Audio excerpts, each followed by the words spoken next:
Deer students, Calcutta university BCom semester 6 CCF system, আমি শুভাশিস ভট্টাচার্য। দেখো, তোমাদের আমি পরীক্ষা তোমাদের তো 15 তারিখ থেকে শুরু, এন্ড মুহূর্তের প্রিপারেশনগুলোকে আমি কিন্তু করিয়ে দিচ্ছি। আমার ক্লাসগুলোকে তোমরা কিন্তু ফলো করো আর আমার ইউটিউব চ্যানেলটাকে তোমরা সাবস্ক্রাইব করো। তো আগের দিন আমি ট্যাক্সের দুটো ক্লাস আমি করিয়েছিলাম, তোমার হচ্ছে কি কাস্টমসের। আজকের আমি করাচ্ছি ফিনান্সিয়াল ম্যানেজমেন্টের ডিভিডেন্ড ডিসিশন বা ডিভিডেন্ড পলিসির মানে চ্যাপ্টারটাকে আমি মানে একদম বুঝিয়ে পুরো অঙ্ক করিয়ে শেষ করে দিচ্ছি। ঠিক আছে, একটা ক্লাসই হয়ে যাবে।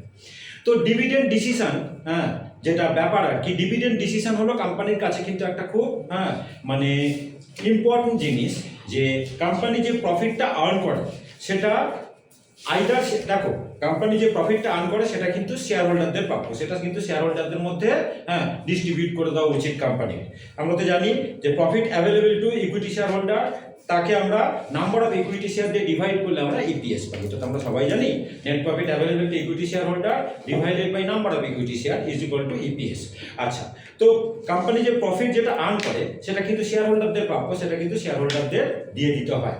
কিন্তু মানে অনেক কোম্পানি, যারা বিশেষ করে যারা গ্রোয়িং ফার্ম আছে, ঠিক আছে, গ্রোয়িং ফার্ম মানে যাদের অ্যাম্পেল অপরচুনিটি আছে মার্কেটে টাকা ইনভেস্ট করবার, ঠিক আছে, তাদের তো ক্যাপিটাল প্রয়োজন, তারা কিন্তু সেক্ষেত্রে ডিভিডেন্ড মানে প্রফিটটা শেয়ার হোল্ডারদের ডিভিডেন্ড দেওয়ার থেকে সেটাকে বিজনেসে মানে রেখে ওটাকে মানে প্লাইং ব্যাক অফ প্রফিট যেটাকে বলে ক্যাপিটাল হিসেবে কাজে লাগানোর দিকে কিন্তু তারা বেশি মনোযোগ দেবে। কারণ কি, তাতে কিন্তু কোম্পানির মানে যেটা মার্কেট প্রাইস পার শেয়ার সেটা বাড়বে।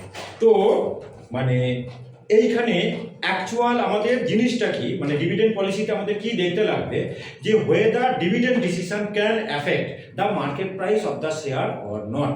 মানে ডিভিডেন্ড পলিসিটা মার্কেট ভ্যালু অফ দ্য ফার্মের ওপরে এফেক্ট ফেলছে কি ফেলছে না। এখানে আমাদের তিনটে মডেল কিন্তু আমাদের রয়েছে।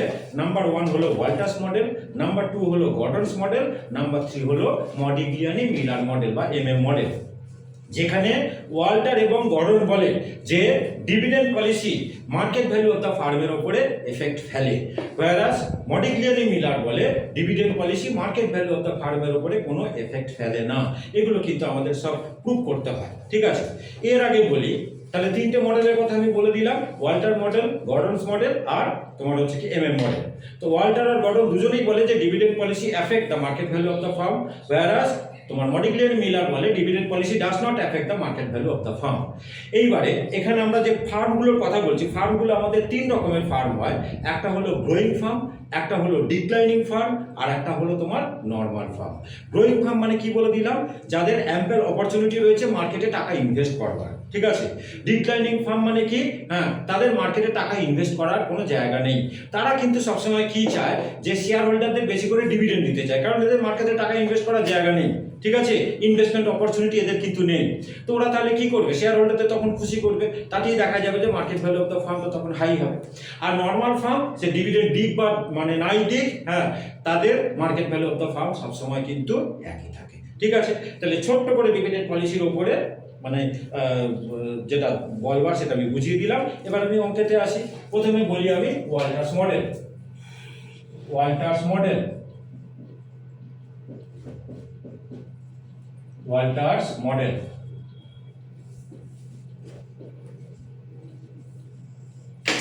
আর যেটা বলবার, আমার চ্যানেলটাকে তোমরা কিন্তু একটু সাবস্ক্রাইব করো, একটুখানি শেয়ার করো বারে যেটা আমি বলি, ঠিক আছে। আচ্ছা শোনো, এই তিনটে মডেলে আমাদের কি করতে হবে, value of the market value of the firm বার করতে হবে, ঠিক আছে। তো অ্যাকর্ডিং টু ওয়াল্টার্স মডেল আগে আমি market value of the firm বার করবার ফর্মুলা দিচ্ছি, ঠিক আছে। তার আগে একটুখানি বলে দেবো যে আমরা অঙ্কেতে আমরা কিভাবে চিনবো যে কোনটা গ্রোয়িং ফার্ম, কোনটা ডিক্লাইনিং ফার্ম, আর কোনটা নর্মাল ফার্ম। এটা কিন্তু অঙ্ক দেখে কিন্তু আমাদের কিন্তু চিনতে লাগবে, ঠিক আছে। আমরা অঙ্ক দেখে কিভাবে চিনবো যে কোনটা গ্রোয়িং ফার্ম, কোনটা ডিক্লাইনিং ফার্ম এবং কোনটা হচ্ছে কি নর্মাল ফার্ম। আমি এখানে একটুখানি বলে দিচ্ছি। দাও, when আর গ্রেটার দেন কি, তাদেরকে আমরা বলবো গ্রোয়িং ফার্ম, তাদেরকে আমরা বলবো গ্রোয়িং ফার্ম। আর মানে হলো rate of return on investment, আর কে মানে হলো কস্ট অফ ক্যাপিটাল। আচ্ছা, নাম্বার 1। নাম্বার 2 হলো when আর লেস দ্যান কি, তাদেরকে আমরা বলবো ডিক্লাইনিং ফার্ম, ডিক্লাইনিং ফার্ম। ঠিক আছে। আর মানে বলেছি আমি যে rate of return on investment, আর কে মানে হলো কস্ট অফ ক্যাপিটাল। আচ্ছা, আর when r is equal to k, সেটাকে আমরা বলবো যে normal form, normal form, normal form. ঠিক আছে। আচ্ছা, তো অ্যাকর্ডিং টু ওয়াল্টাস মডেল, হ্যাঁ, মানে market value of the firm কি হবে? P is equal to, formula হচ্ছে D plus R by K into E minus D whole divided by K। এটা হলো আমাদের ওয়াল্টার মডেলের মার্কেট ভ্যালু অফ দ্য ফার্মের ফর্মুলা, মানে এক একটা শেয়ারের আমরা মার্কেট প্রাইস পাবো। তো কাকে কি বলে আমি লিখে দিই, where P stands for market price, market price per share, where P stands for market price per share, তোমার D stands for dividend, dividend per share,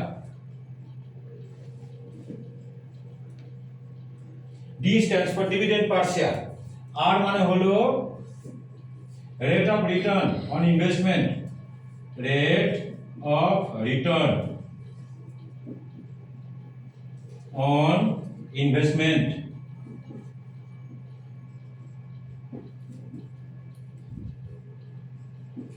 R K মানে হলো cost of capital, cost of capital,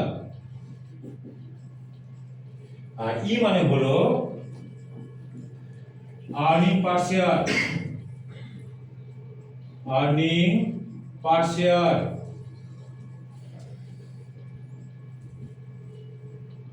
R D মানে হলো dividend per share।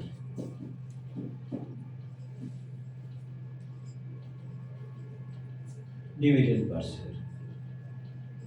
ঠিক আছে।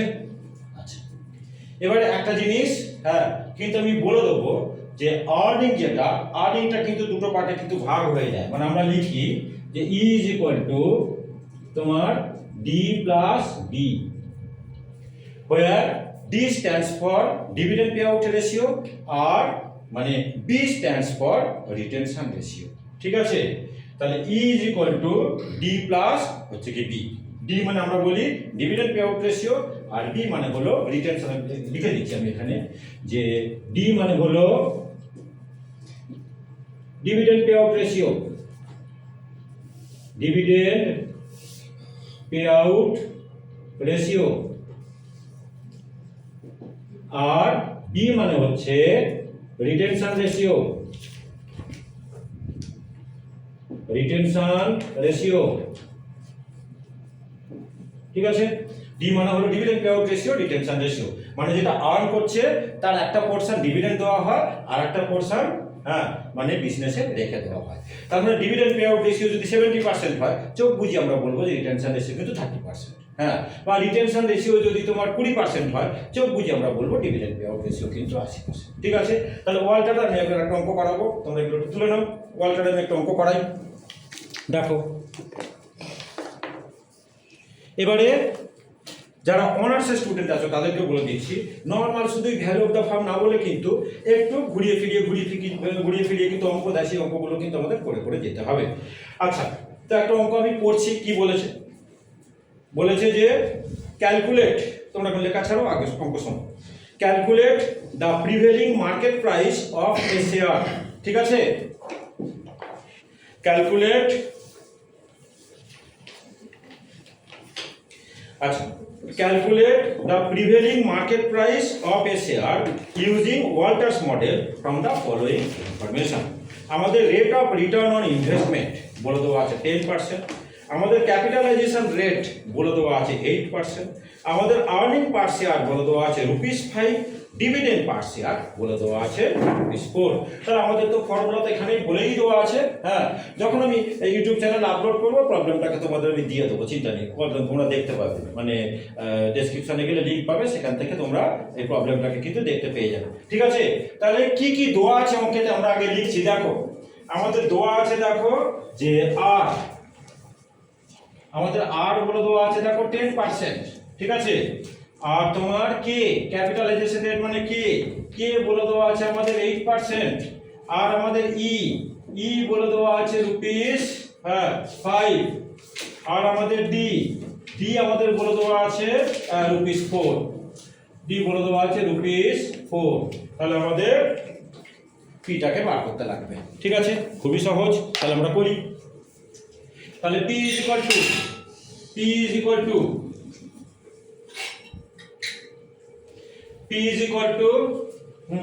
D মানে আমাদের বলে দেওয়া আছে, দেখো 4 প্লাস আর বাই কে, এগুলোকে কিন্তু পার্সেন্টেজে আছে, এগুলোকে তোমরা কিন্তু ফ্র্যাকশনে নিয়ে নেবে। আর মানে হলো 0.10 ডিভাইডেড বাই কে মানে হলো 0.08, আর ইনটু হলো কি মাইনাস ডি, তার মানে 5 - 4। ঠিক আছে, হোল ডিভাইডেড বাই কে মানে হলো আমাদের 0.08। তাহলে এটাকে আমরা হিসাব করব। তার মানে 4 প্লাস 0.10 বাই 0.08 করলে কত হয়? 0.10 বাই 0.08 করলে কত হয়? 0.10 বাই 0.08, জোরে বল। 0.10 বাই 0.08 কত হয়? 1.25 ইনটু হচ্ছে কি তোমার, এটা মানে হলো 1। ঠিক আছে, এটা ব্যাকেটের মধ্যে। আচ্ছা, বাই হচ্ছে কি 0.08, তার মানে হলো 4 প্লাস এটা মানে হলো 1.25, বাই হচ্ছে কি 0.08, তার মানে হলো আমাদের 5.25 ডিভাইডেড বাই 0.08। তো 5.25 বাই 0.08 কত হয়? 65.625 রুপিস 65.62। তো এটা হয়ে গেল আমাদের market price of the firm. ঠিক আছে, তাহলে মানে এটাকে ছেড়ে এরপরে আবার একটা অঙ্ক আমি করিয়ে দিচ্ছি।